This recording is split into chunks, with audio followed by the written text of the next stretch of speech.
Thanks so much for being here, folks. I'm going to invite everybody else just so you can be ahead of the logistical curve. Go ahead and type your full name into the chat. That way we know you're here.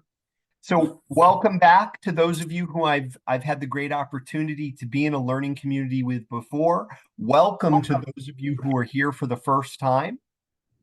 We're going to give it just a couple of more minutes. We have, and I'm astounded as I just looked down and looked at the number. There are 105 people in our learning community today. Fantastic. That's a great thing. So we'll give it just another moment and see if maybe like 110 join us. I cannot thank you enough for being here. I'll remind you that this is, okay, Whitney, thank you for letting me know. Sometimes Wi-Fi is not my friend either, and I don't like that. Excellent. Oh, we have somebody from Memphis, Tennessee. Fantastic. And I will just remind people that this is part one of a three-part series, and I'll say this now for all of you who are here, and I'll repeat it again when we officially cover the logistics. But I do want to just remind everybody who's here that we cannot grant partial credit for this learning community conversation. It's a 6-hour training, and you do need to be present for all three parts in order to get any credit. You are welcome if you can't stay for all three parts and you want to be here. You're certainly more than welcome to stay in the learning community and be part of the learning community for the parts that you can stay. Unfortunately, though, I do need to reiterate that we can't issue partial credit. So it's a 6-hour course. And if you're here and you can be at all three parts, you will get the full 6 hours of credit. So just so you know that. I'll repeat that one more time as we go forward, but I just want to let everybody know that at the beginning. And I'm sorry that it's set up that way, but unfortunately, that's the way this course is accredited. And I see that we have 125 people in the learning community at this particular point, which is fantastic. We have 127 people in the learning community now. I want to be very aware of our time. We don't have an evaluation at the end of each section. We will have the evaluation at the end of the third part. So literally we can go right up to 12 o'clock Eastern time today, because this is part one is 2 hours. So I don't want to hesitate any longer. We have a robust agenda for this 6 hours. And I have a hunch that I'd like to test out before we jump into any of the logistics, which first, let me say this. Again, welcome and welcome back to any of you who I've had the opportunity to be in a learning community with before. My name is Paul Warren, and I am a research project director at the New York State Psychiatric Institute. I'm also a senior staff trainer and curriculum writer for the Northeast and Caribbean Addiction Technology Transfer Center. This course is being offered through the Northeast and Caribbean Addiction Technology Transfer Center. And believe it or not, folks, that does mean that there are times that I'm forced to go to Puerto Rico, St. Thomas, or St. Croix to train. It's been a long time, but I have been forced in the past. I am also a social worker. Emma liked that. I am also a social worker by training, and I'm a graduate of Hunter College School of Social Work. Yes, can I co-facilitate? Emma, yes, you can. Well, let's see how you do in the 6-hour training today, and then we'll determine if you can co-facilitate. I'm kidding. So I am a social worker by training, a graduate of Hunter College School of Social Work in New York City, now known as the Silberman School of Social Work, with an emphasis. When I went to social work school, there was actually a practice emphasis. Now it's more generalist practice, I understand. But I had a practice emphasis in group facilitation. And my skills are really going to be tested with 135 people in our learning community today.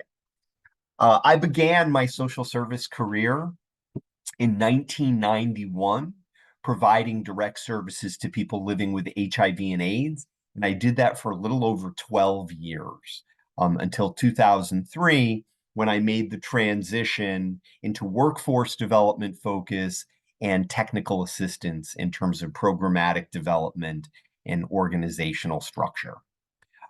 Very happy and delighted to have the opportunity to be in this learning community with all 137 of you to focus on the theory and practice of motivational interviewing. I'm also a member of MINT. And if you know what MINT is, MINT, and I don't mean like spearmint or peppermint, but if you know what MINT is, type a Y in the chat. If you're unsure, type a U. And if you definitely don't know what MINT is, type DN. A couple of people are unsure. Got a couple of DNs. I did see one Y. I see two Ys, three Ys. Okay. So basically what MINT is, folks, MINT is and there could be fellow Mintees on this in this learning community, but MINT is an international organization that is focused on the training and practice of motivational interviewing. We most recently had our MINT forum and pre-forum workshops in Copenhagen in Denmark. And I was fortunate enough to be able to attend. And I was really fortunate. I was invited to facilitate a workshop there. And Dr. Miller gave a wonderful keynote speech. Dr. Rolnick, one of the creators of MI, was there as well. So it's an international organization focusing on the practice and the training specifically of motivational interviewing. And what I can tell you, and then we're going to jump into some logistics.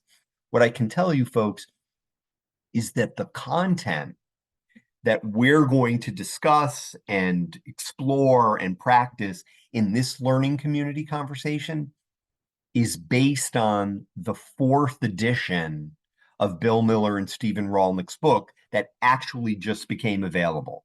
And that book, if you're interested, is called Motivational Interviewing, Helping People Change and Grow. And it's the 4th edition of their book. It's the most current edition, and it just came out. And I will throw out one other thing, and it's going to be very relevant to our work together in this 6 hours, is that Bill Miller has said, and I've actually heard him say this, I think, but it's a very common sort of story. There are many stories attributed to Bill Miller, but this is one of the more common ones. He has been quoted as saying, "You cannot learn how to do motivational interviewing by reading our book." And I really want to underline that, folks, because motivational interviewing is an evidence-based practice. And it requires practice and feedback on that practice in order to actually develop and refine your skills at being able to do it. Okay?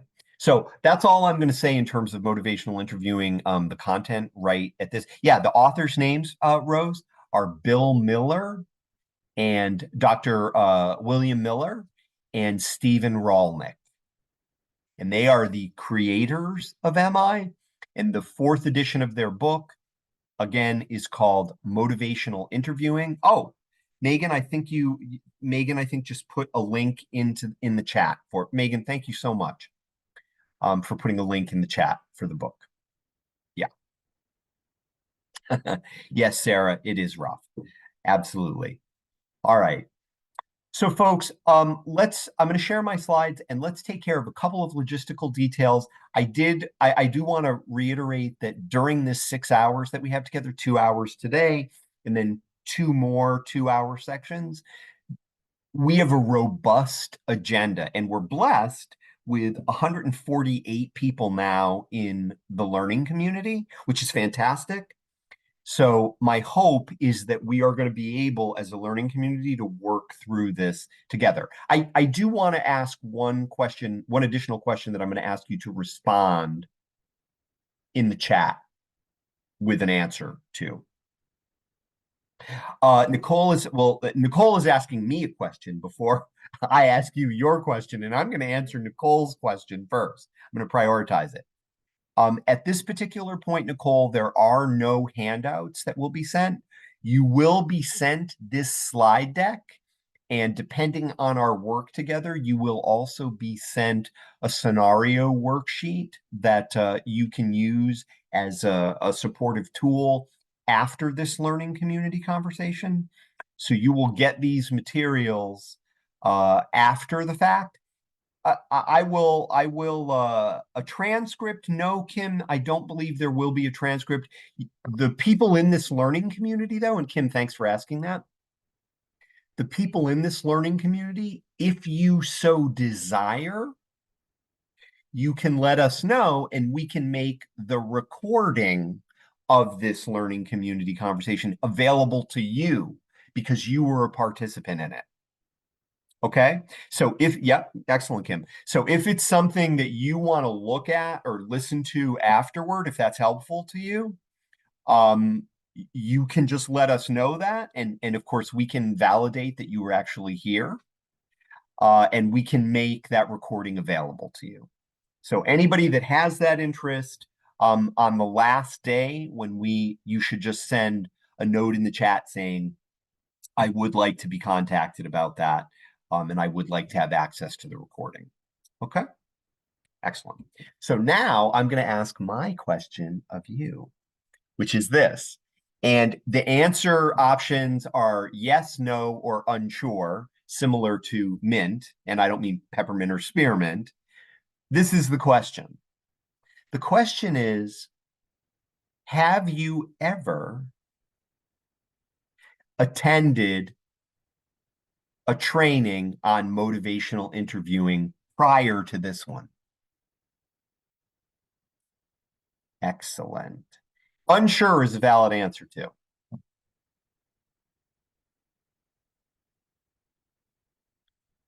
Yeah, and so some people are watched one but not live. Okay, yeah, and a number of people are saying yes, and many are also saying no.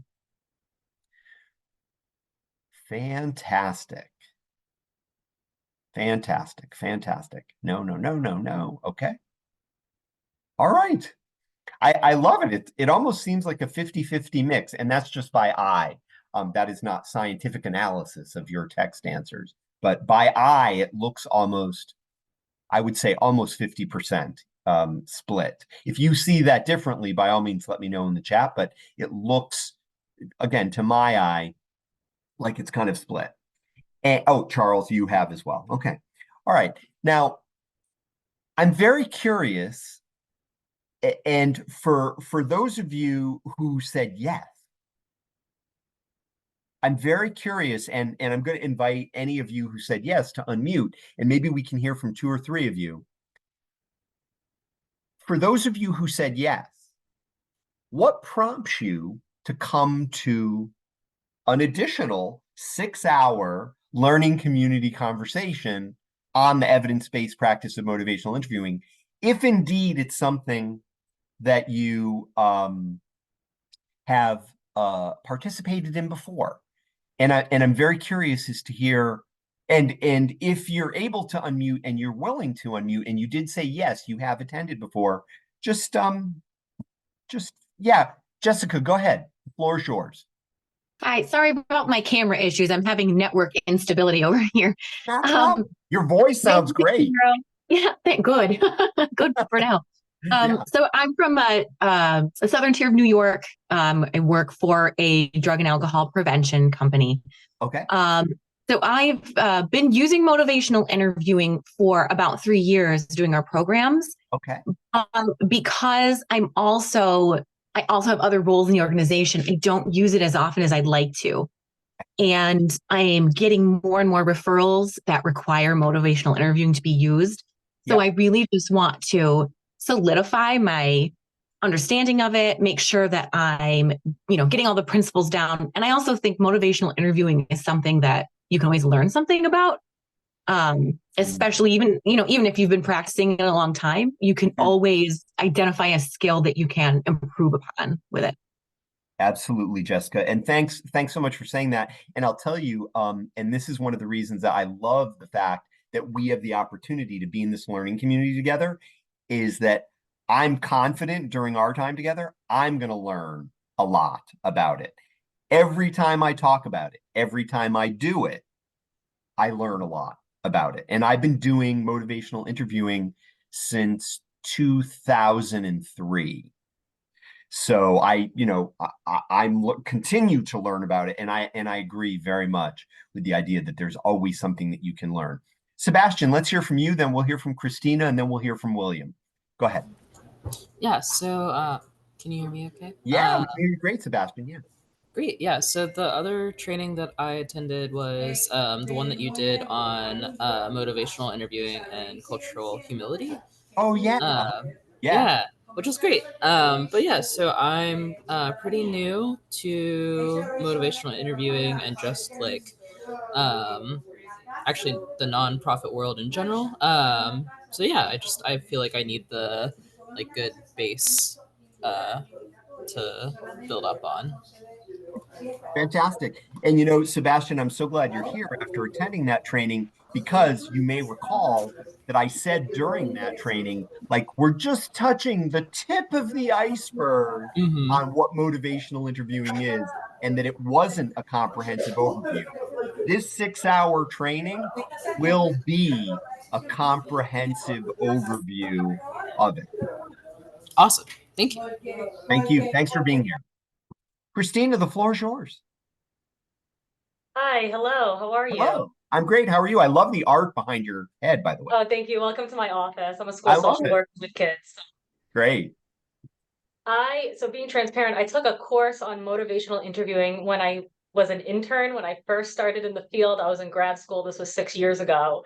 Okay. Um, so I'm a completely different person from that time when I took the course, and I've obtained so much information when I was a student. So I feel like the principles that I learned, I honestly just forgot a lot of them, but I love motivational interviewing. I love the premise behind it, and I'd really love to be implementing it properly with my students. I'm Mhm, working in a marginalized community, and I'm working mhm, with children that would really benefit from this model.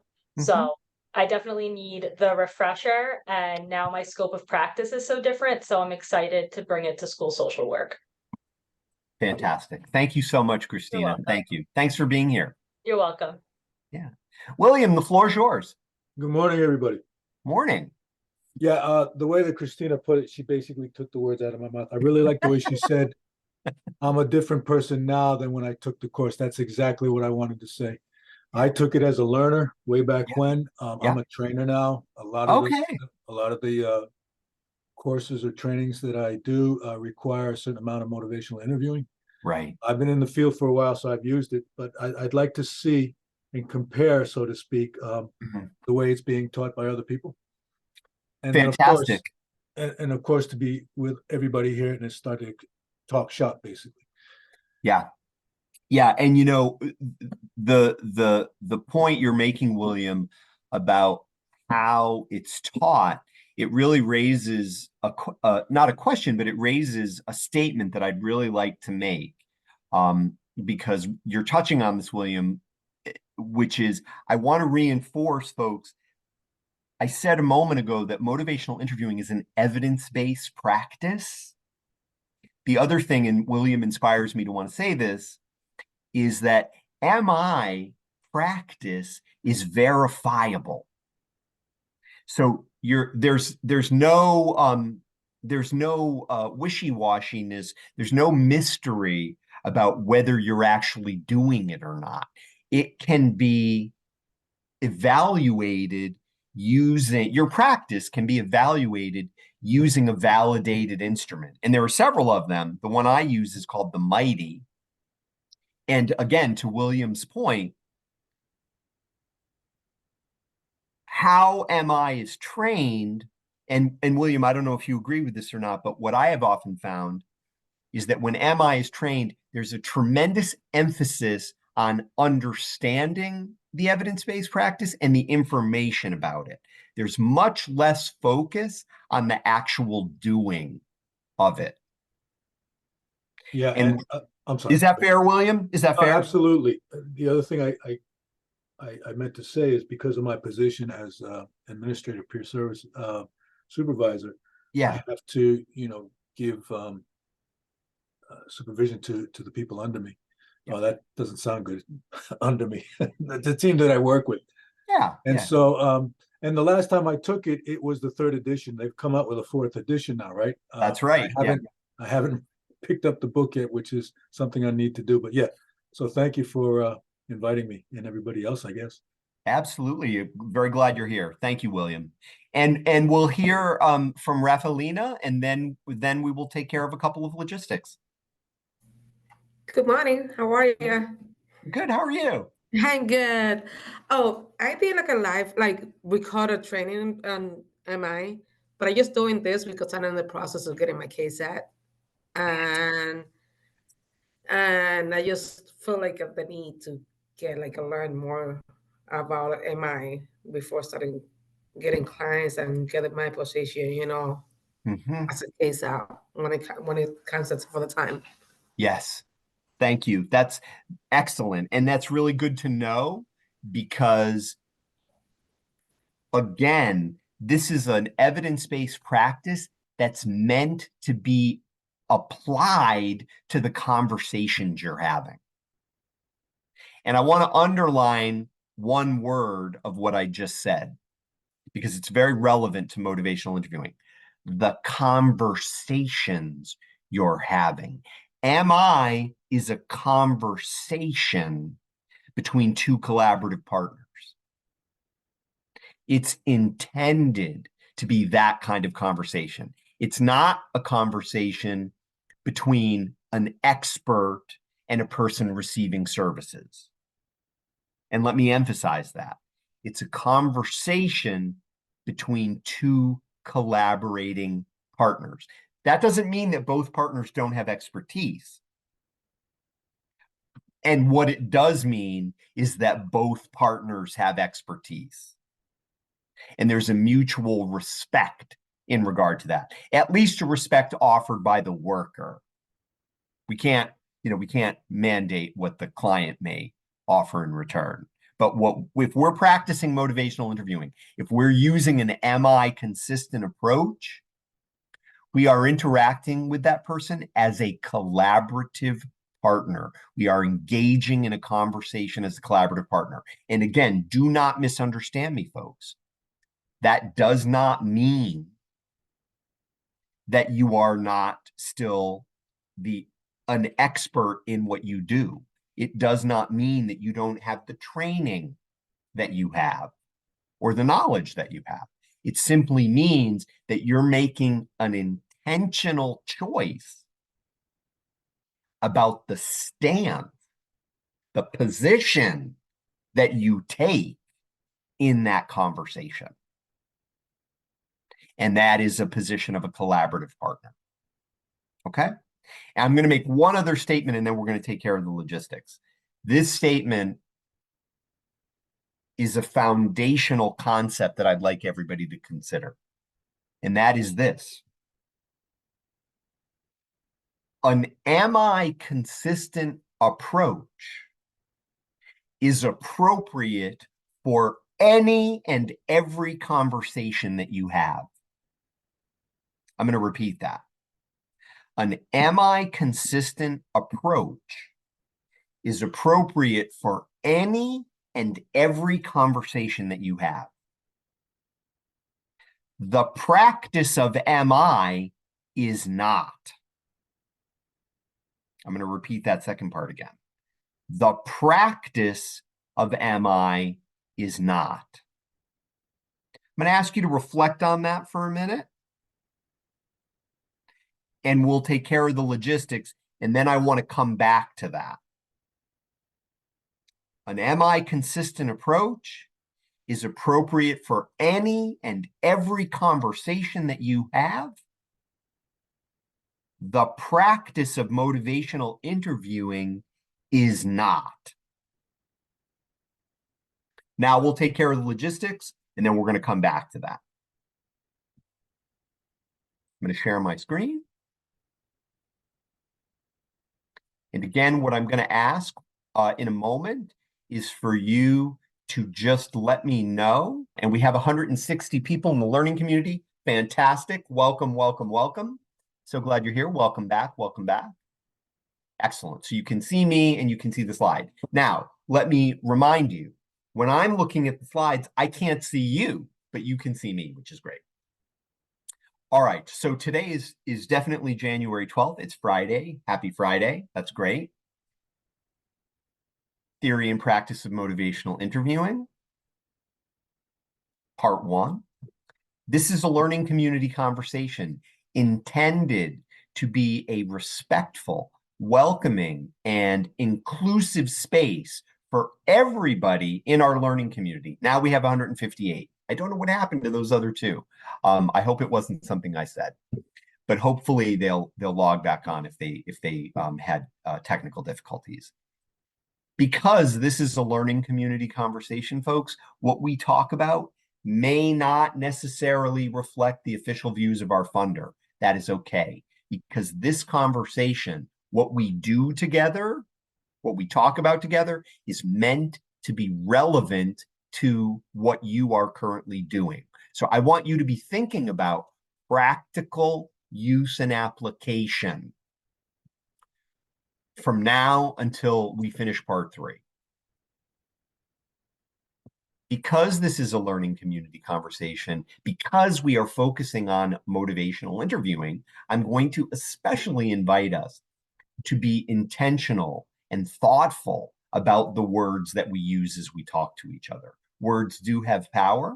We want to make sure that we're putting people first and that we are establishing and maintaining a learning community that is respectful, welcoming, and inclusive to everyone, all 158 of us who are here. So folks, again, I love this conversation about motivational interviewing because, as one of our colleagues said earlier, and I'm not sure if it was Christina or if it was Jessica, but somebody said earlier, there's always something new to learn about motivational interviewing and to learn about how we do it. And for some people, that can feel a little overwhelming because it's sort of like, I'd really like to just be able to do this and be good at it and whatever.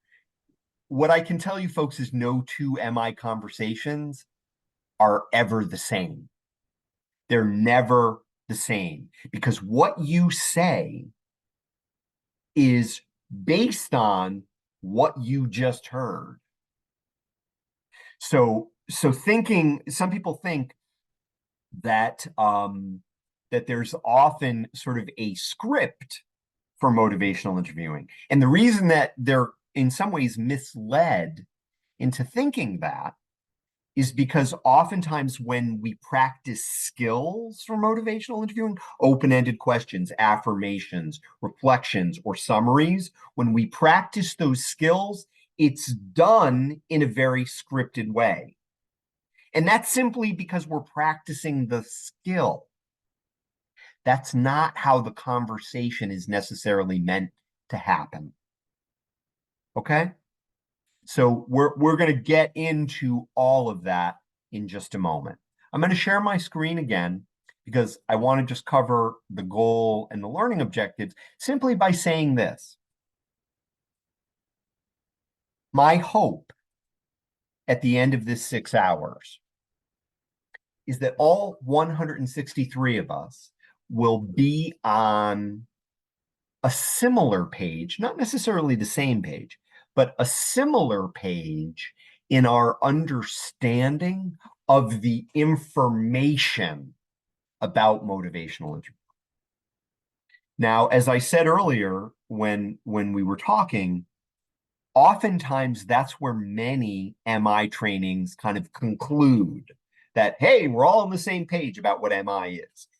That's, to me, as somebody who practices motivational interviewing, who has the privilege of being in learning communities and training about motivational interviewing, to me, that is not enough, and it's an incomplete experience of what motivational interviewing is.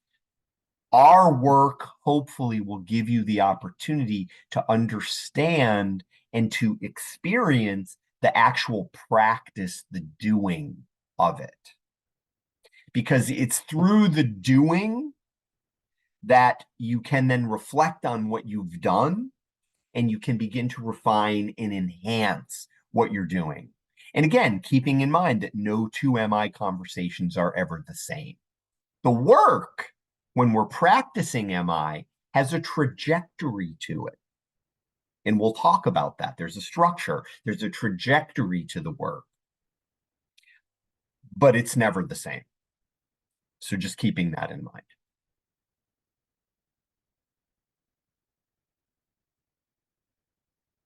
All right. So, a couple of learning objectives.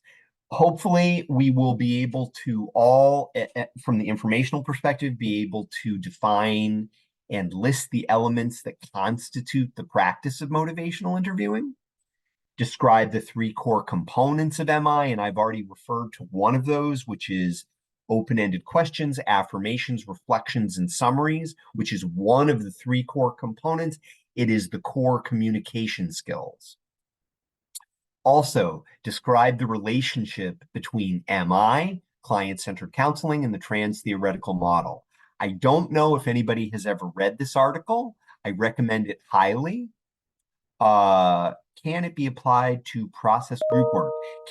Interesting question. Yes, actually, MI can be done in a group setting. There's a wonderful book by Dr. Karen Ingersoll and Dr. Chris Wagner about the use of motivational interviewing in the group setting.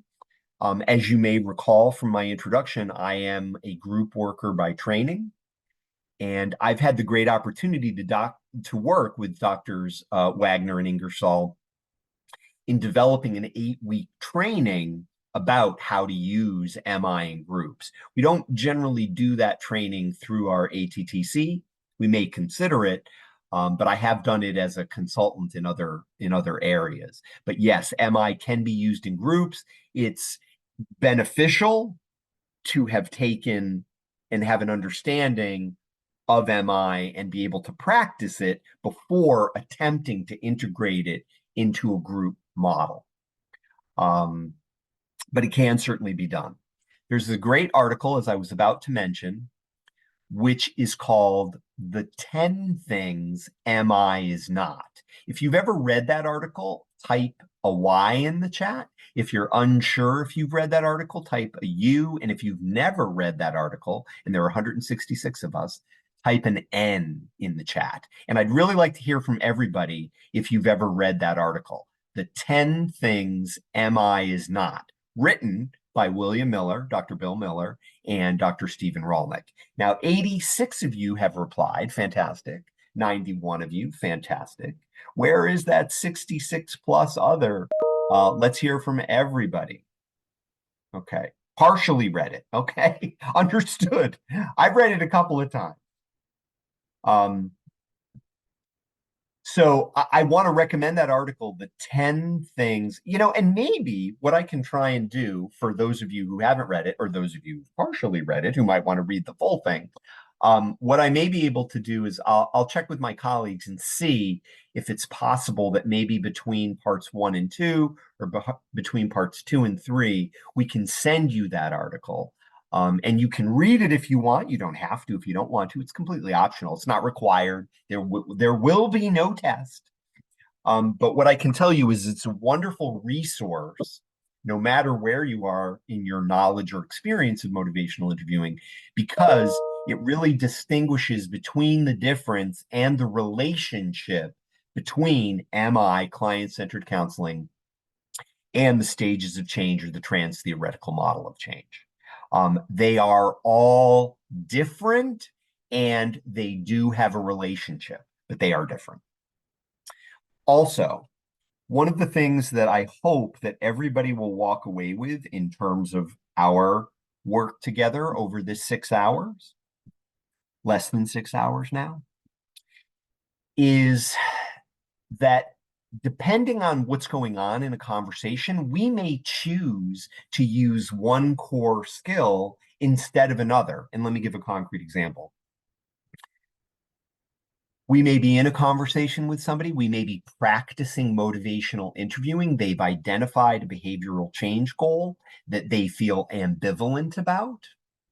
They may tell us something about their consideration of that change. And based on what they say, we may make a decision. You know what? I'm going to offer a reflection of what they just said. Or, depending on what they said, we may say, you know, based on what they just said, I'm going to offer an open-ended question or an affirmation. So what I'd like you to really be thinking about, folks, is that when practicing motivational interviewing, there is a rationale. There are reasons why we choose to employ one skill at a particular moment over another. And it's all related to the practice of motivational interviewing and what we're doing in that particular moment. So that leads to the final bullet, which is that motivational interviewing, folks, is selective and it's intentional.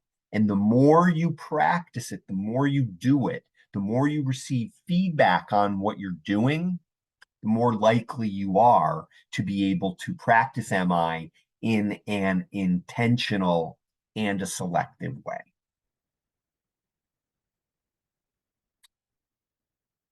Excellent. So folks, what I'm going to ask everybody to do is use the chat, and on a scale of 1 to 5, focusing on your knowledge of motivational interviewing. 1 being, I thought that meant myocardial infarction, which I believe is a heart attack. I'm not a nurse, but a nurse told me that once. And 5 being, oh yeah, Bill Miller called me up the other day and we were talking about motivational interviewing, and he's invited me to weigh in on a review of his 4th edition of his book. So where would you put yourself in regard to your knowledge about motivational interviewing? And I see that 51 of you have responded. Fantastic. That's great. Okay. 3 oars comes to mind first. You know, I appreciate you saying that. And I often think of 3 as the Switzerland of the 1 through 5 scale because it's very much in the middle. One of the things that most people think of when they think of motivational interviewing is ORS, the core skills: open-ended questions, affirmations, reflections, and summaries. Excellent. Love it. I love how many people are responding in the chat. Yep. Frames. Yep. I'm curious about that. Absolutely. Yeah. Frames is often related, if I'm recalling properly, is often related to SBIRT, screening, brief intervention, and referral to treatment, which is based on motivational interviewing. Yes. Now, Mary has just moved to the second question, which I'm gonna ask you to pause from for a moment. But I want to come back to the scale of 1 to 5 for just a moment. Excellent. Thank you for all the people who put that in. And I'm stopping sharing my screen for a minute because I want to emphasize a point here. And I want to emphasize this point for 2 reasons. 1 is based on your responses about your information, what you know about motivational interviewing. To emphasize this, and maybe I'll emphasize it by asking a true or false question. Okay. But I'll do that in just a moment. I want to also emphasize this based on what some people said about the emphasis on ORs: open-ended questions, affirmations, reflections, and summaries. Okay. And remember, those are one of the core elements of motivational interviewing. They're the core communication skills. Excellent. So let me ask you this, and this is a true or false question. You can use the chat to respond. And we're in a learning community. If you're not sure, guess. This is a safe place for us to explore this material together. So here's the true or false question. Here it is. If I am engaging in a conversation with somebody and I am asking open-ended questions, I am practicing motivational interviewing. True or false? Okay. I love it. Some people are like, false. F, F, F, F, F, F, F. Excellent. And some people are like, true, true, true, true. Excellent. So I'm seeing more falses than true. I am seeing trues, though. And mine will be, okay, people are talking about their cats. That's great. I love cats. Cats are always welcome in these trainings. Dogs as well. My dog may jump up at any moment. You might meet him. His name is Imhotep. And if you know what movie that's from, you can type it in the chat. False. So for those of you who said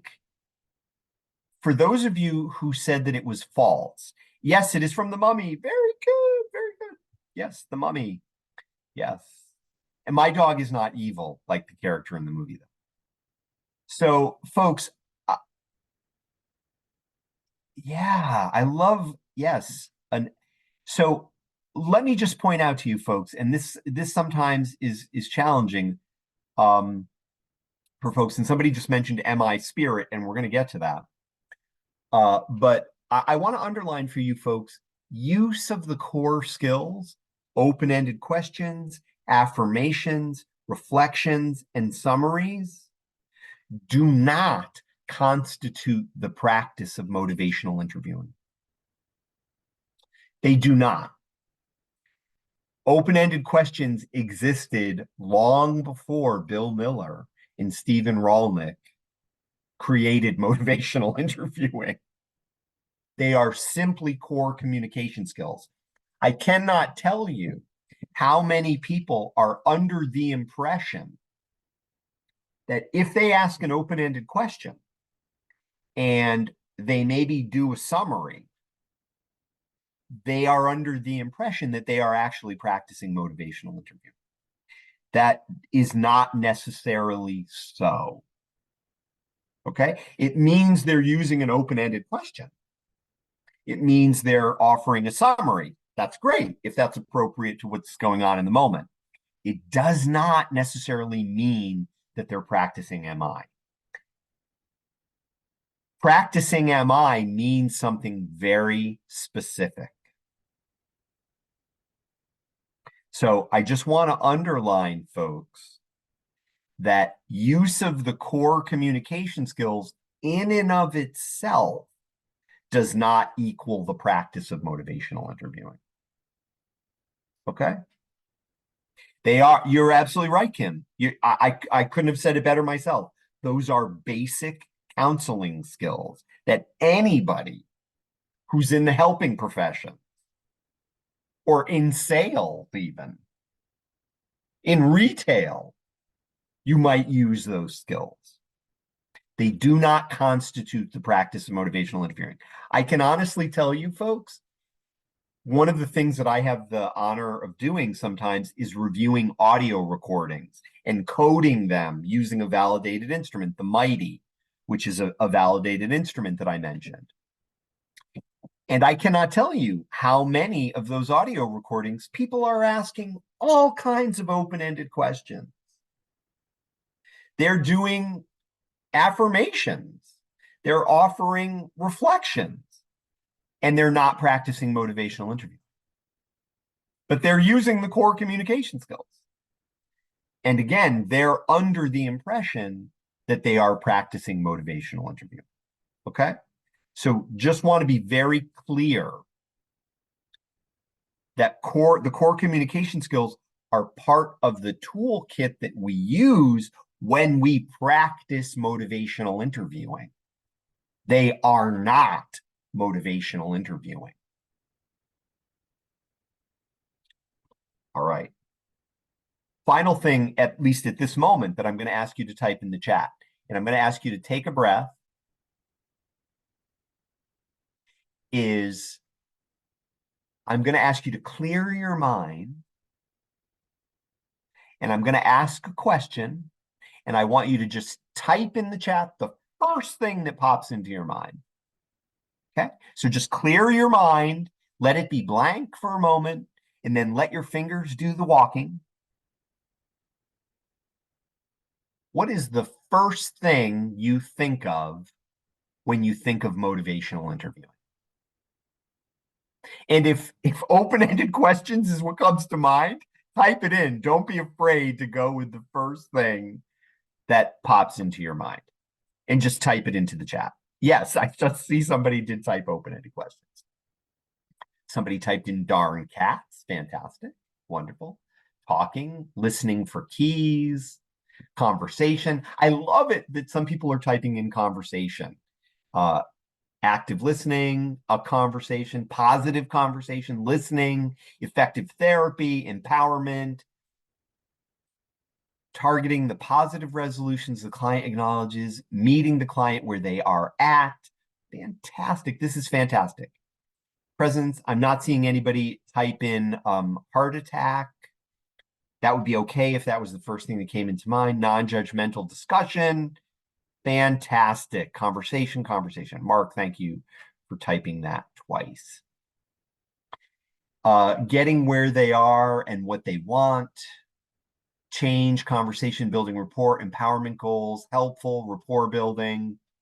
Okay, Bianca, no problem. Please log right back in. Empathy. Fantastic. These are all getting to the root of the situation. Conversation. Yep. Fantastic. They all make sense. They all being present. Fantastic. They all make sense. Helpful. Fantastic. My hope is that when our 6 hours is up, we are all going to be on the similar page about what the practice of motivational interviewing is, what an am I consistent approach is, and how we can be intentional and selective with what's going on in the conversation. Okay?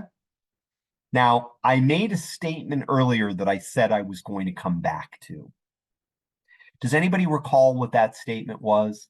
I made a statement that I said I was going to come back to. I've just momentarily alluded to it again. Does anybody remember the statement that I made? And if you remember, feel free to unmute and share. And I see that some people are putting it in the chat. Taylor writes, MI approach is appropriate for any and all conversations. Practice is not. Yes, that is it. Followed by Emma. Yes. So I want to come back to that statement again. Yes, approach versus practice. Hillary, lovely distillation, wonderful reflection. The approach is appropriate for every conversation. Practice is not. Yes, Jolene, absolutely. That is the statement. Now, what I'm going to ask, I'll repeat it, and then I'm going to ask if anybody is willing to unmute and comment on what they think that statement means. But let me repeat it. And again, our colleagues have beautifully summarized it and restated it in the chat. And again, Jolene, the approach is appropriate for every conversation. Practice is not. An am I consistent approach is appropriate for any and every conversation, and am I practice is not. Does anybody want to unmute and reflect on, comment, say anything about? Yeah, Melissa, go ahead. The floor is yours. So I think an am I consistent approach is one in which, as you mentioned, you see the person you're speaking with as a collaborator, you see them as an equal partner, and there's a non-judgmental approach, meeting the person where they're at. I think all of those things are appropriate for every conversation we have, just like you said. And I also think that there are some conversations in which you may not have the same goal as an MI particular practice conversation, where maybe you may need to be doing some more educating, you may be needing to give some information or other things like that, where the practice itself is not appropriate, even though the approach is. Melissa, before I comment or underline anything that you say, I want to turn it over to Allie and let her comment, and then see where we go. So I was thinking kind of similarly to Melissa, like with any conversation that you're having, if you're thinking about oars, it's really just showing that, you know, you're engaged in the conversation. Any person that you're speaking to, you're like partnering with them in the conversation. But if you're speaking to a friend or a partner, you're not necessarily doing that with like an end goal in mind, like you would be in a counseling session. Fantastic. And I see that William has raised his hand too. So we're going to let William comment too. And then I want to talk about what Melissa, Allie, and William sort of say. And if anybody else wants to comment on it too, feel free to raise your hand and we'll give you the floor. William, the floor is yours. Yeah, ditto to everything that's been said. The only thing that I would add is in the actual clinical relationship or the session, motivational interviewing, from my understanding, is usually one of the go-tos, if not the go-to, when we're talking about change. But depending on what the issue is with the person that you're working with, another evidence-based practice might be more effective, or in combination with MI, you know, DBT, CBT, all that other stuff. Yeah. Fantastic. Thank you so much, William. Anything that anybody else wants to add in terms of reaction or comment to that statement? An MI consistent approach is appropriate for any and every conversation that you're having. MI practice is not. The practice of MI is not. Anybody else want to add anything to what Melissa, Allie, and William said? Or reflect on anything? Mark agrees. Okay. Thanks, Mark. Yeah, I guess my thought on it was the word intention kept popping in my head. So it's really the intention of the conversation kind of makes the differentiation for me. Fantastic. Thank you so much, Jessica. So my thoughts were in line with what Allie said. Okay. Yeah. Excellent. Fantastic. So folks, I'm going to spend a moment or two to really underline and put some gold underneath this distinction. I've never quite said it that way before. I'm going to say it that way at this particular point. And I want to start actually with something that Melissa said. So I was I love everything that Melissa, Allie, William, and Jessica said. And Melissa, the thing that really struck me in terms of what you said is you actually made a strong case, and please tell me if I've misunderstood you, but you really made a strong case of that there are times when you are very clear that you're not practicing motivational interviewing, and that's absolutely the right place to be at that moment. Did I get that correctly from what you said? Yes, you did. Fantastic. So build it. Thank you.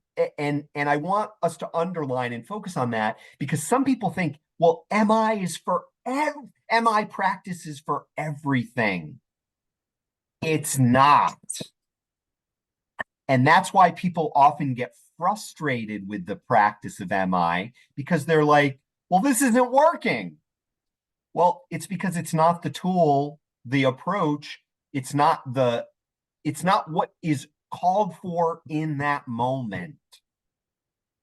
So again, an MI consistent approach based on what Melissa, Allie, William, and Jessica said, and what people put in the chat, an MI consistent approach can be used in any and every conversation.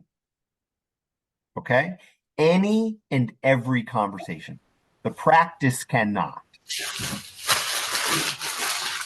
I'm going to mute you, Nikki. Okay. Just let us know if there's something you want to say. Because we're getting some background noise. I thought that was a political comment. She was saying that's garbage. I don't know, maybe. And you know what? If that's what she wants to say, that's perfectly okay. You know I'm joking, right? Yes, Oh, of okay. course. Yeah.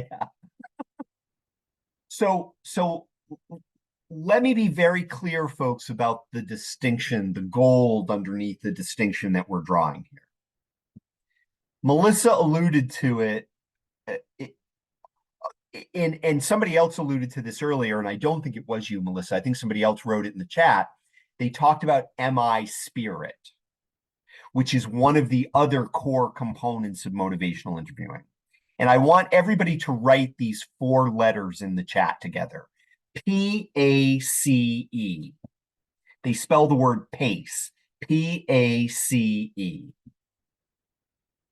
And I really do want everybody, all 165 of you, to write that in the chat. PACE. Okay, if you can. If you're driving, you get an exemption. You don't have to write it into the chat. But you could say it into the chat if you have verbal, if you could do that. But PACE. I want to connect PACE to what Melissa said. Because PACE relates to partnership, acceptance, compassion, and empowerment. We can do that. We can offer that, as eloquently as Melissa said, we can offer that in every conversation that we have. Partnership, acceptance, compassion, and empowerment. Okay? We can do that. And I want to come back to something that Kim just said. And Kim, please remind me to come back to what you just typed in the chat, because I want to comment on that for a minute. So please just remind me to come back to that, okay? Partnership, acceptance, compassion, and empowerment. In the 3rd edition, it used to be partnership, acceptance, compassion, and evocation. It has changed to empowerment. I'm so glad about that. I can tell you, in the Mint community, and I don't mean peppermint or spearmint, there is lots of controversy about that change. To me, the change to empowerment makes complete sense. And it's basically, folks, empowerment for people to exercise their autonomy. Okay? To self-determine. Okay? We can offer that to anybody. Partnership, acceptance, compassion, and empowerment. That is what constitutes, that is what makes up an MI consistent approach. That alone is not the practice of motivational interviewing. That's simply the approach that we take in the conversation. That is not the practice of motivational interviewing. And let me add one other very clear distinction. If I had the great opportunity to be listening to a conversation that Allie recorded with one of her clients or her patients, okay? If I had the opportunity to be listening to that recording, and Allie was interacting with that person as a collaborative partner, was offering compassion and empathy during the conversation, was accepting the person where they were and acknowledging their value and their worth, and was empowering that person to exercise their autonomy. That in and of itself would not mean that they were practicing motivational interviewing. It would simply mean that Allie was using an MI consistent approach. So I hope the question that you're all kind of maybe getting even a little frustrated with at this particular point is, well, then what the heck makes it the practice of motivational interviewing? And I'm prepared to answer that question. what makes it the practice of motivational interviewing, and let's go back to the wonderful recording that Allie made that I had the privilege to listen to. What makes it the practice of motivational interviewing is if in that conversation that Allie is having with her patient or her client, if there is an identified behavioral change goal that patient or the client feels ambivalent about, and if Allie is intentionally inviting that person to explore their ambivalence about that behavioral change goal, if they are helping that client or patient identify their motivations, their desire, their ability, their reasons, or their need to make that change, and then employing that in the conversation, i.e., reflecting it, affirming it, asking open-ended questions for elaboration about it, including it in a summary, then they would be practicing motivational interviewing. That is what makes the difference between the two. And that distinction is very important, because you can't practice motivational interviewing unless there is a focused target behavior that the person feels ambivalent about. If the person's not ambivalent, if they want to make the change, there's no reason to practice motivational interviewing.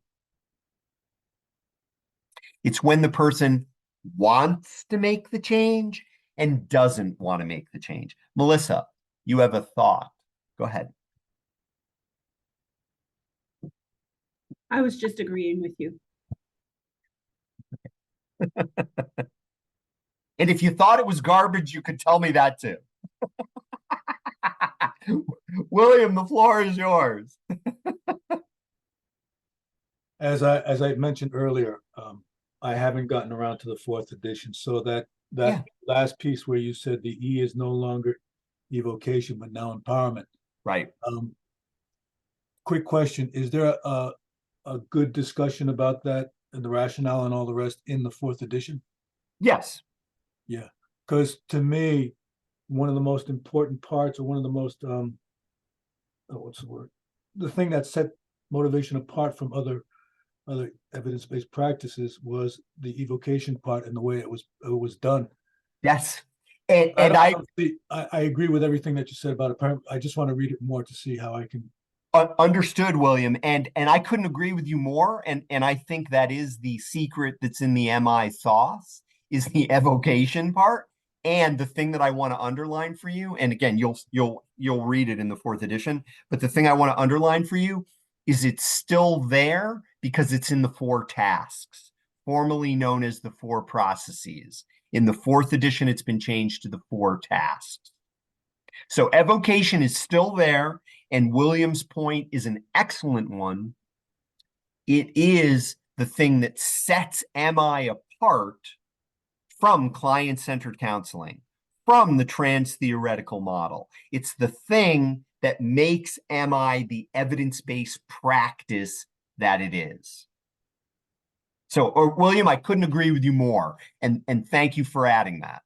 No, the other thing that I would add is, please, is what really struck me about that is, and I'm a recovery coach, and so we have this saying where we don't shit on people. Right. SHOULD. Yes.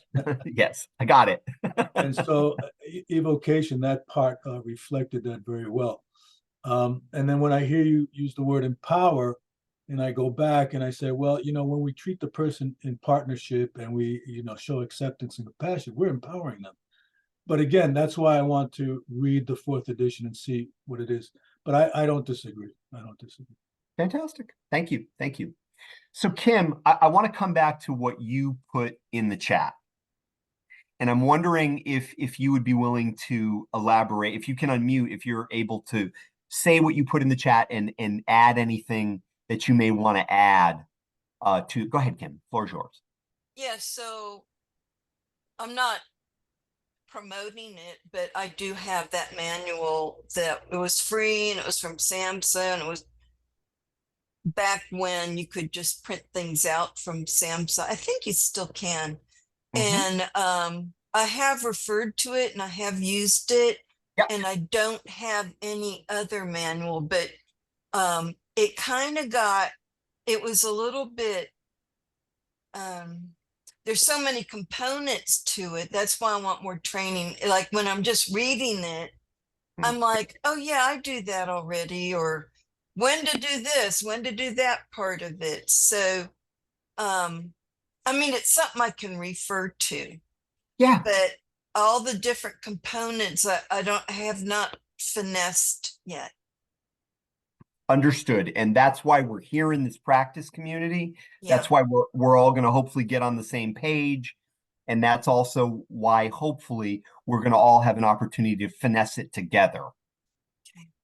Yeah. And Kim, thank you for elaborating on that and for noting that as a resource. Let me say two things about it. Thing one, the resource that Kim is referring to, it's free. It's based on an earlier edition of Motivational Interviewing. That's not necessarily a bad thing, okay? It's just that some of the language won't match what we're talking about now. And I'll give a concrete example. There's a phrase that many of you may be very familiar with, and I believe it's the second or third edition. No, it's the second edition. I know it's the second edition. The phrase rolling with resistance. Yeah, I remember that. Gone. Gone. Has been gone since the third edition. And again, it's more, this is not about the semantics. Bill Miller had talked about in his keynote speech in Copenhagen. He talked about part of the reason for some of the semantic changes was to make the practice more accessible to people. That people were getting caught up in the jargon. So they changed. Another semantic example is they changed the 4 processes, which is the third core element of the practice of motivational interviewing. They changed it to the 4 tasks, which makes much more sense to some people. So some of these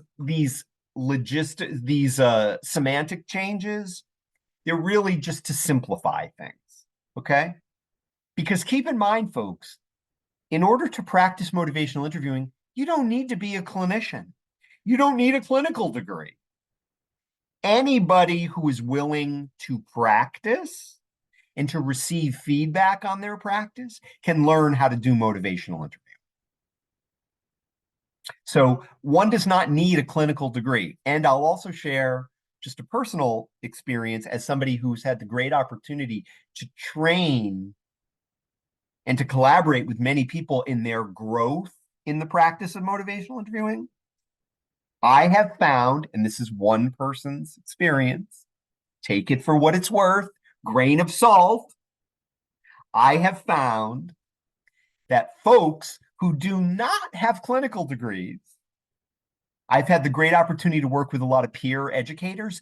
They get motivational interviewing a lot faster and are a lot more effective at it right away because they're not hampered by what they've been trained. And what I like to remind people is if you have clinical training, you know how to play the piano. When you're learning how to practice motivational interviewing, you're learning how to play the violin. And it's great to be able to play 2 instruments. You just want to play them when it's the right time to play them at the proper moment. Elizabeth, the floor is yours.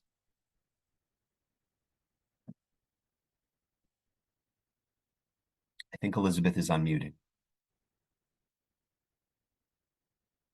Elizabeth, did you want to say something? Elizabeth Almonte? Thank Yeah. you. I was wondering with Elizabeth because I had raised the hand and then I lowered it. Yeah. I wanted to I add, saw that. I saw that you raised it.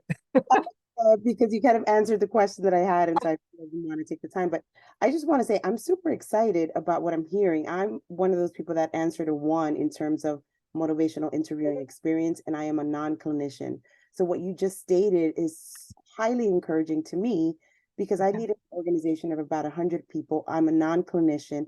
I have clinicians, youth practitioners, youth workers, educators, the gamut, people that were former corporate people, nonprofit, public sector. And I see it as a potential tool for motivating staff as I come into this organization in my first year. And Mhm. so, such that as we are building new infrastructure and systems and processes and empowering them to be effective youth practitioners, that they also then now take this knowledge for their youth, but also for themselves organizationally. So thank you for stating that, because I am highly encouraged. Fantastic. I'm so happy. I'm so glad you're here. And Elizabeth, before we go to William, I just want to underline something that you're touching on. And this could be another whole 6-hour conversation that we could have that Elizabeth is bringing up. And maybe at a later date we can do this in a future learning community. But Elizabeth, what you're really bringing up, which I very much appreciate, because I also teach a clinical supervision course, is what you're talking about is MI-informed supervision. And what I want to tell you folks is, as our colleague mentioned earlier, how you can integrate motivational interviewing into group work, you can also do MI-informed supervision. So Elizabeth, I could imagine if you were my supervisor, that you could integrate an MI consistent approach, and I'm thinking of Melissa as I say this, you could institute an MI consistent approach in every supervisory conversation you have. And if in supervisory conversations there was a quote unquote behavior or practice change that the worker was focusing on that maybe they felt ambivalent about, you could potentially practice motivational interviewing around that particular behavior change or capacity. Right. And that's exactly what I'm thinking, Paul. Thank you for illuminating that. It's really like you might not see the emojis above my head, but it's like the bells are going off. So I appreciate that, and know that I will be reaching out offline after this training, because you mentioned some other things at the top in terms of your background that would be of interest to me. So thank you. You're very welcome, and I look forward to it. William, the floor is yours. Thank you.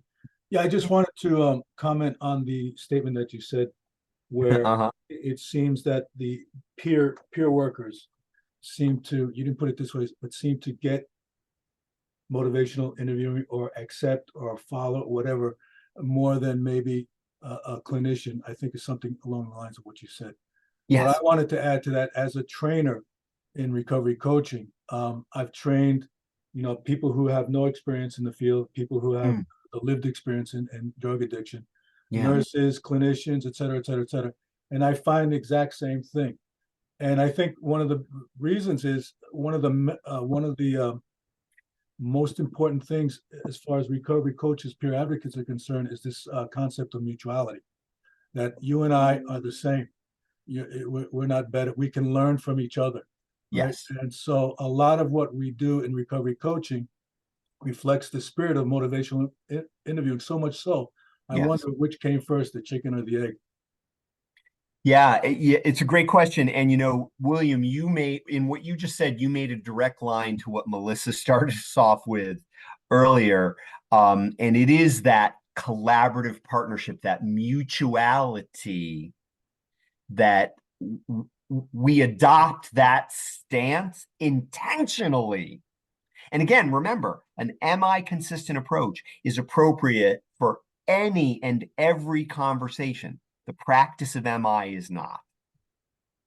Melissa, the floor is yours.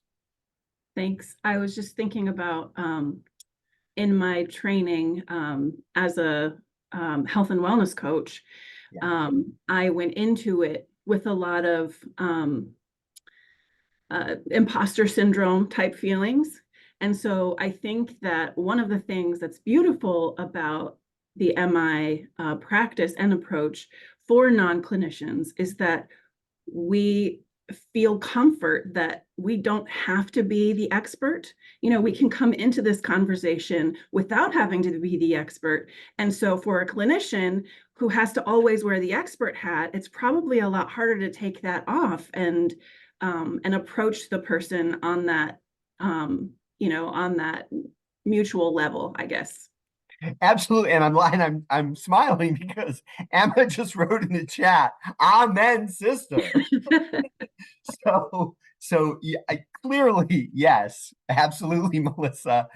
And you know, I'll tell you something, and this is just a personal disclosure for myself, because you may have recalled I mentioned I was trained as a social worker with my emphasis in group work. Folks, let me tell you, my road with MI has been long and continues to be long and hard because I have had to learn how to focus on playing the violin when I'm playing the violin and play the piano when it's appropriate to play the piano. Okay? And that has been harder for me to learn, and that's why I love the practice of motivational interviewing, because it really does help me to trust that one of the greatest things you can bring to an MI consistent approach and to the practice of motivational interviewing is the openness to try and understand it from the person across from me's perspective.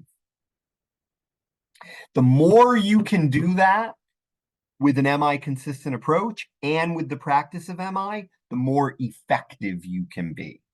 And that means you have to set aside your preconceived notions. You're thinking about what is best for this person. You know that you have it.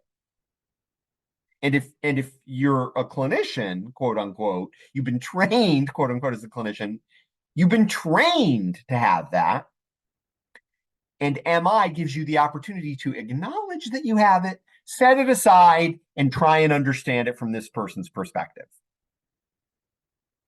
To deeply understand it from this person's perspective. And it prompts me to want to tell you a very specific story, brief story, also attributed to Bill Miller and confirmed by Bill Miller that it's actually true and not just a made-up story that Bill Miller said this, which is this.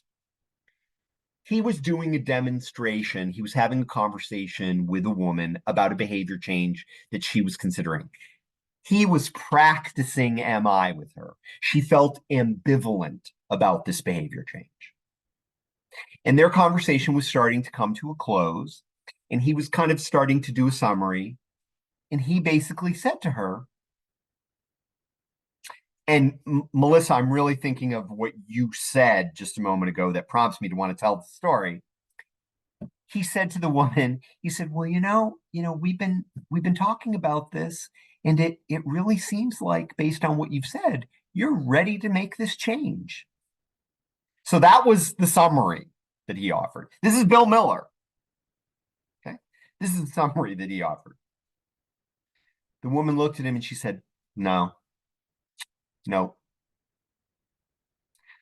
I have to make this change. Now, there is a difference between what Bill Miller said and what she said. And when we practice motivational interviewing, folks, it is to our great benefit and to the client or patient's great benefit if we're able to understand it from their perspective. There's a big difference between, well, based on our conversation, it really sounds like you're ready to change. No, I have to change. It benefits the client much more to be able to reflect that back. And I'm not in any way saying anything negative about Dr. Miller. He told the story, and he told the story because the thing that he drew from it, which is similar to what I draw from it, is that we don't always understand the depth of something to somebody. And if we've built enough rapport with them through the use of an MI consistent approach, they may correct us when we don't get it right, when we don't reflect it quite at the depth that it's meant for them. So important to keep that in mind, that the primary essence of the MI consistent approach and the practice of MI is to deeply understand it from the other person's perspective. Okay, I'm going to share my screen again and just touch on a couple of things as we start to bring our conversation today. Believe it or not, we are already almost at the conclusion of our conversation today. We have a little less than 30 minutes left to part one. Now, you'll see the title of this slide is ambivalence. And what I'm going to ask everybody to do is please do not read the definition that's on this particular slide. So I need to ask, if you read the definition, type a Y in the chat. If you didn't read it, type an N in the chat. And it's perfectly okay. I purposefully left it up there so you'd be tempted to read it. I love it. Somebody wrote, not fully. Excellent. That's perfect. Good. And some people are like, absolutely, I didn't read that terrible definition. You told me not to read it. So, Lori, I'm wondering if it would be okay if I asked you, and Lori Prock, and you're more than welcome. If you don't want to unmute, you just let me know. But would you be willing, and hopefully, I don't know if you read the definition or not, you do not need to disclose. But if you were going to define what ambivalence is, how would you define it? I would say it's a internal struggle on whether you want to do something or not, or change something, but it's an internal thing that's going on with a person. It's internal struggle about whether you want to or whether you don't want to, and you even linked it. In many instances, it's really about a change. Mm-hmm. Yeah. Thank you. And Spencer Seabrook, I don't know if you'd be willing to add to what Lori said, but how would you define ambivalence, if you would? And then maybe we can hear from Diane Fulcomer if she's willing as well. But anything you'd add to what Lori said? In similar fashion, just being unsure, undecided. And Unsure, undecided. Bobby writes mixed feelings in the chat. Yep.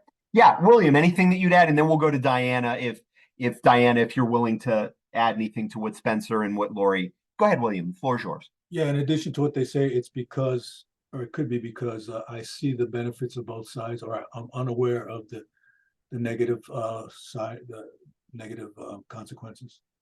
Yep. That you're able to see the benefits on both sides, or you're only able to see one side. Yeah, absolutely. Diana Fulcomer, anything that you'd add in terms of the definition of ambivalence? We'll see if you're willing or want to unmute, or you can pass, or I think Diana's figuring out how to unmute. Yes. There you go. Unwillingness. Yeah, sometimes there's an element of unwillingness. Super. I don't know if people are familiar with this, and I don't know if anybody said it already, and maybe I missed it in the chat. Diana, thank you. Conflicted feelings, it's a state of having mixed feelings and contradictory ideas about something. I think meh, okay. Feeling or knowing a change must be made, but don't know how to take the steps, possibly. Mixed feelings or contradictory ideas. Fear of change may be part of it. Yep, on the fence.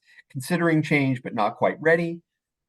So Nicole, just feeling paralyzed. Yes, Brenda, absolutely. There can be a feeling of paralysis in regard to it, like stuck on the fence. Part of, 1 foot in each camp, possibly. Now, 2 separate thoughts or feelings about the same event. Yeah. similar to pre-contemplation. Now it's interesting. I love the fact that somebody's weaving in the trans-theoretical model or the stages of change model in terms of pre-contemplation, because oftentimes pre-contemplation is problem. There's no problem. There's nothing to change. Oftentimes in pre-contemplation, there's maybe embryonic ambivalence, but not really any full. It's often contemplation where somebody is experiencing ambivalence. Part of them, and the thing that I love about it, and this is one of the things I love about motivational interviewing, is in the presence of ambivalence about a behavior change is the opportunity to practice motivational interviewing. It doesn't matter the quantity of the ambivalence. It doesn't matter the quantity on the side of the change. So you could have, and I the screen is limited, but I'll do my best. You could have this much on the side of, I'm going to stay exactly the way I am. I'm going to keep doing what I'm doing. And you could have this much of, well, maybe I ought to do something different. Even having that tiny bit can present the opportunity to practice motivational interviewing. So as long as there's ambivalence about the behavior change, there's the possibility to practice motivational interviewing. Looking at two sides, options, pressures, knowing what the change come with the decision. I always link ambivalence to the idea of drug use. And I'm so glad you said that, Stephanie. You want to stop using drugs, but not really at the same time. I'm really glad that you said that, because it brings me back to a point that Kim made earlier that I wanted to underline and I didn't go back to, which is Kim shared that example of that resource with us from SAMHSA. And of course, SAMHSA is also associated with substance use. And the thing I want to underline for folks is that people often think of motivational interviewing as associated with substance use. And there's a reason for that. The reason is because when Dr. Miller did the original research on motivational interviewing, it was in a population identified as problem drinkers. It's also where most of the studies have been done in terms of the use of motivational interviewing as a way to help people make changes around their substance use.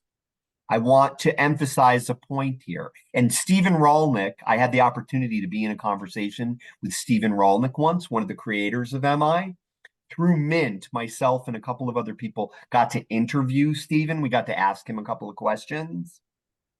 He's very wonderful, very approachable person. And he said, it's really unfortunate that MI has been so strongly associated with substance use, because it can be used for any behavior change, not just substance use.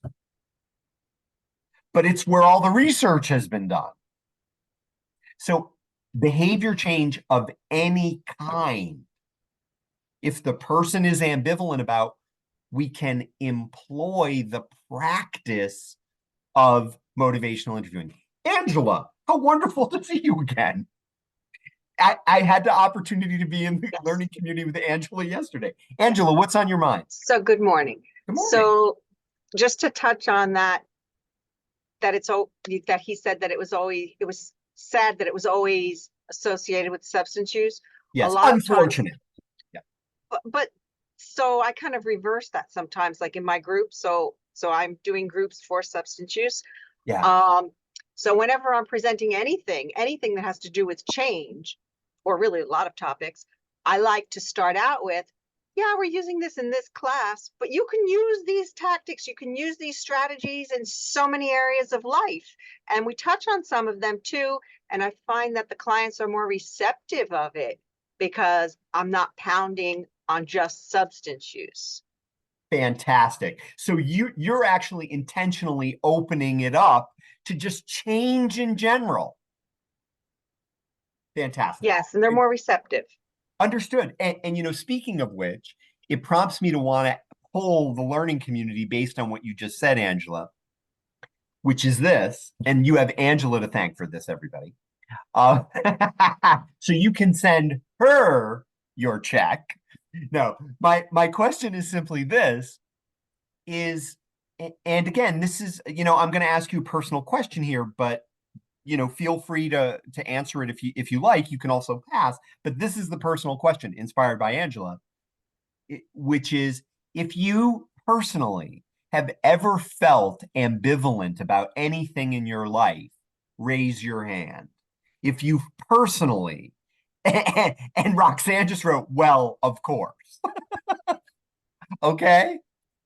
So, and people are putting yes in the chat. I see lots of hands being raised. My hand is still raised. Some people like to raise two hands because maybe they feel ambivalent right now. Who knows? But I just want to underline that, folks. And I want to open it up and just ask, what do you make? And Sarah Bancroft, maybe if you'd be willing to unmute and answer this, but again, if you want to pass, you can. But Sarah, what is your thought about seeing so many hands raised when asked if people have ever experienced ambivalence about something? It's not surprising at all. I mean, of course, we're ambivalent every single day. There's decisions that need to be made and you don't know which way to go. So, yeah. Okay. I love that. I'm not surprised at all. Yes. So folks, let me share my screen again and let me underline something for you. And then I have a part. Shelby, thank you so much for writing this in. Shelby just wrote in the chat, it's part of the human experience. And Shelby, I don't know if you've ever seen my slides before, but you're about to be quoted. So, so the thing I want to underline, folks, and I'm gonna ask you to consider this. I'm gonna ask you to type something else into the chat in just a minute, but I just want to underline for everybody. Again, don't read this definition. Do not read it. So ambivalence is common, folks. It is normal. It is part of the human experience. Sound familiar? It is also part of the change process. If somebody is considering a change, there can often be an element of ambivalence associated with their consideration. It is also not resistance. Ambivalence and resistance are two different things. So, before I ask you to type something into the chat, and Elizabeth and Kim, did you want to say something, or are your hands still raised for? I just wanted to check because I just want to make sure if you wanted to comment. Okay. Kim is figuring out how to lower her hand, I think. Okay. Yep. What? Yeah. No problem. But if you do want to say something, please do. So I want to share a concrete example with you. And I want to share this example on the heels of having said that ambivalence, and Kim was just going to ask about resistance. And I wanted to share this example based on that, Kim, based on the heels of talking about resistance. So I'm engaged in a conversation with a young gentleman. He's considering a behavior change. And the behavior change that he's considering is cutting down the amount of weed that he smokes on a daily basis. He smokes weed on a daily basis. And he's considering cutting down. Okay? So that's what we know. And now I'm going to tell you, I'm going to speak as him, and this is what he says. Okay? Well, you know, I smoke weed on a daily basis because it's how I feel most comfortable in my own skin. And it's how I hang out with my buddies. We get together for lunch, we smoke a little bit, and then we all go back to work.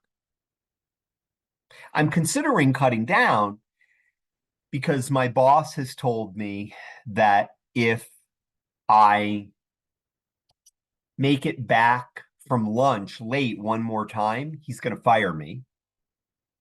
My girlfriend has also told me that when I'm stoned, she says I treat her disrespectfully. That's what the young gentleman tells me. Okay. Now, I want to link that to what Kim just said about resistance. Because resistance is, I'm not making a change. I don't have to change. You can't make me change. That's not what the person said. Okay? What the person said is they shared their ambivalence about the change. Okay? Now, when somebody shares their ambivalence, two sides, maybe more than two sides, but two sides of that change that they're considering, I want you to begin to hear a cash register going ka-ching in the back of your head. That's what I want you to hear when you hear that. And I have something that I'd like you to type in the chat. I'm going to say a statement, and I'd like you to type this word into the chat, the final word into the chat. And every time you hear me say this statement, I want you to type this word into the chat, whether we're in part 2 or 3. If I say ambivalence is an, there's a word I want you to type in the chat. Okay? Now let me tell you what that word is. The word is opportunity. So I'd like everybody to type that word into the chat right now. All 169 of us, please type that word into the chat. Opportunity. Ambivalence about a behavior change is an opportunity. And let me underline something, folks. It's an opportunity to practice motivational interviewing. I'm thinking of what Melissa said earlier, because we've already, hopefully, been employing an MI consistent approach. We've been interacting with this person in a collaborative partnership. We have been expressing compassion and empathy. We have accepted this person as they are, PACE, and we are empowering this person to act on their autonomy. Okay? So hopefully we've been doing that already, because that's appropriate for any and every conversation. When we hear this person's ambivalence, ka-ching, it's an opportunity. Ambivalence, yes, ambivalence about a particular behavioral change goal is an, and some people love to type in OPP because it's shorter, but, and that's fine. You can just type the 3 letters if you want to, but if you want to type the whole word, feel free. So I am purposefully enlisting classic conditioning into our conversation, because every time I say that, I want you to type that word into the chat, okay? Because if there's one thing you walk away with, that's one of the many things I'd like you to walk away with. Okay? Go ahead, William. You wanted to add something. Yeah, I was just, at first I was just going to say woof, woof. Excellent. I didn't even ring the bell yet. Go ahead. But I'm glad you brought up the resistant word. Hopefully we'll talk about that later. You know, the 3 words that really piss me off is resistance, non-compliant, and in denial. But we'll get to that later, I'm sure. Yes. And what I can say in terms of William's 3, I love it. The 3 words that piss William off the most. I love that. What you can be really clear about, folks, is that those perspectives do not reflect an MI consistent approach, nor are they MI congruent. And to put it really plainly, and William, thanks for bringing this up, because if you are applying those labels, an MI consistent approach and the practice MI can actually help you to have a better connection with that person, because you can set that aside. You can address that in supervision. Yeah, and agreed that that language does not help the person. Totally agreed, Kim. Totally agreed. Yep. Yeah, it predisposes you to want to interact with the person in perhaps an MI inconsistent way. Yeah, and don't misunderstand me, folks. Our work is not easy. This is not easy work. And what I find, and Sarah, don't lose your thought, what I find is that employing an MI consistent approach, and when I hear that ka-ching go off, if I can practice motivational interviewing, it can actually create greater collaboration, and it creates the opportunity for growth and change. Sarah, the floor is yours. So I am in complete agreement with the ambivalence is an opportunity to practice MI. I am struggling, in all honesty. I can hear it and I can hear the value in the ambivalence is not resistance. But I think a lot of people are resistant towards their own ambivalence. Like it's a struggle within them and they don't, it's easier to be confident in what you want to say. I know this path. I know the path I'm on. So when you're ambivalent, there's resistance coming from self. Agreed. And again, you and other people, Sarah, have mentioned the struggle. And what I really want to underline, folks, is that struggle is part of the process of change. And that's part of the engine. It's part of the motor that can help that person change. And we do not, and Sarah, thank you so much for saying this, because we do not want to rob the person of their struggle. We want to help them to navigate through it. So Sarah, to your point, and I love your point, we have to be very careful not to experience fear about that person's own resistance. Let them, it's their journey. MI is an opportunity to help them. And Sarah, you prompt me to want to add one other thing.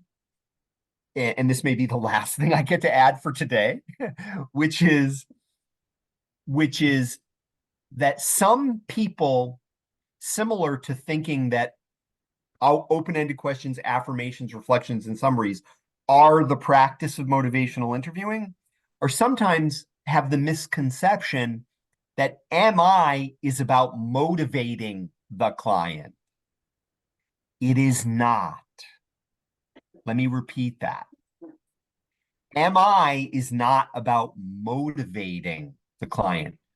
The practice of MI is engaging in a kind of conversation where the person motivates themselves. We guide them to motivate themselves. We're not motivating them. Our motivations are not going to motivate them. What we are helping them find is their own motivation. And we are employing their motivations to motivate themselves. So we're not doing the motivations. Yes, Spencer, you're absolutely right. And it's about self-determination. And that's where the empowerment becomes critical. Okay? Yep. Yes. And Angela makes a really, really powerful point that self-motivation will last. Our motivations, our plan might not. We are, if you think about it and you think about it for yourselves, folks, you're much more motivated to do the things that you're motivated by as opposed to what somebody else tells you should be motivated by. Yeah. So folks, I am thrilled that we are in this learning community conversation. I'm really looking forward to part 2. And I'm going to ask you to do one final thing. Actually, I lied. Two final things before we conclude today. First final thing. I'm going to make a statement, and I'm going to ask you to use the chat to complete the statement. Ambivalence about a particular behavior change is an... William, I'm ringing the bell. Fantastic. Fantastic. Thank you all 90, 100 plus of you. Let's hear from everybody. OPP. Fantastic. I love it. I loved it when somebody came up with that. They were like, I am so sick of typing the word opportunity. I'm just going to type OPP. Fantastic. Fantastic. Okay, good. This is the second and final thing. I'm going to ask everybody to just clear your mind for a moment as best you can. I know you have other things that you need to go to. I respect that. We'll be done in just a moment. I thank you so much for your attention and your focus today. And I'm thrilled at where we are in our conversation and really looking forward to part 2. And you're very welcome, Victoria. And what I am going to ask, you're welcome, Stephanie. And what I'm going to ask is, with your mind cleared at this particular moment, you're welcome, Samantha. What is one thing that stands out to you about your experience today? And just type it into the chat. There's no right or wrong. Just one thing that stands out to you about your experience of today. Folks, take good care. I look forward to seeing you at part 2. Thank you so much for being here, and we'll talk soon. Thanks so much, everybody.